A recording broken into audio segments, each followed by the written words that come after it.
Welcome back after the break, and now for a discussion on the newspaper headlines published from the national capital. We have with us in our studio senior journalist Mr. G Suresh. Welcome to Breakfast Plus. Morning, sir, and welcome to the show. Yeddyurappa's resignation that happened yesterday. Now, after a long time, he finally resigned and he stuck to his promise of resigning on Sunday. The Hindu says Yeddyurappa quits, successor to be selected on August 3rd. Now, successor is the big issue for the BJP. The party is in a tight spot here yet again because Yeddyurappa has advised Mr. Sadanand Gowda's name. BJP is seemingly averse to it. How do you see the scripts of both the sides unfolding by August 3rd? Well, obviously, you see, there is bargaining tactic. Right. Now, the central leadership was able to secure his resignation. That in itself is a major achievement, particularly ahead of the parliament session, when it is going to really face the flak from the ruling side. When the Prime Minister referred to the skeletons, obviously Karnataka is one such issue where they hope to corner the opposition.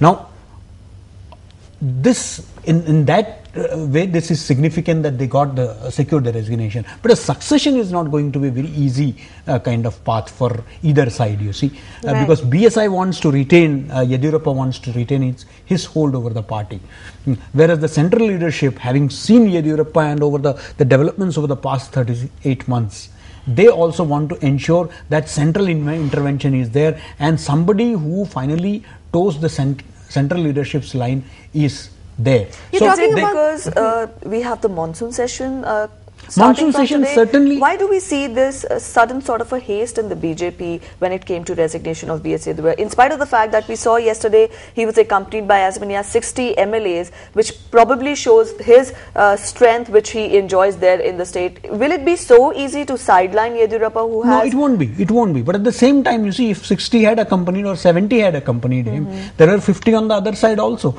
So there is a vertical possibility of a vertical split within the state unit. Right. As far as the haste is concerned, certainly you see the session did play a crucial role because BJP wants to be on a high moral ground when it attacks the government on corruption. But do you think, sir, now BJP has enough ammunition for the monsoon session, considering the current state of affairs? No, even then, you see, just removing the chief minister does not mean that you are absolved of all the charges against you. I mean, there are, whether the chief minister who has resigned is going to be prosecuted, that is something to be seen. What about the action on Reddy Brothers? The illegal mining is still taking place despite the Supreme Court order. You have 49 trucks being seized. You have a train load of iron ore being seized. So these are things that needs to be discussed. So illegal mining is an issue which is confronting the entire country. Absolutely. So these are issues over which there has to be a constructive and consensual approach. Okay, so BJP is one party, perhaps which has been politically struck by crisis. Karnataka being the only southern state ruled by the BJP. Now, what do you think this means for the party? There had been a bit of a tough talking earlier with the Yeddyurappa government. In fact, the CM Yeddyurappa himself on the resignation issue.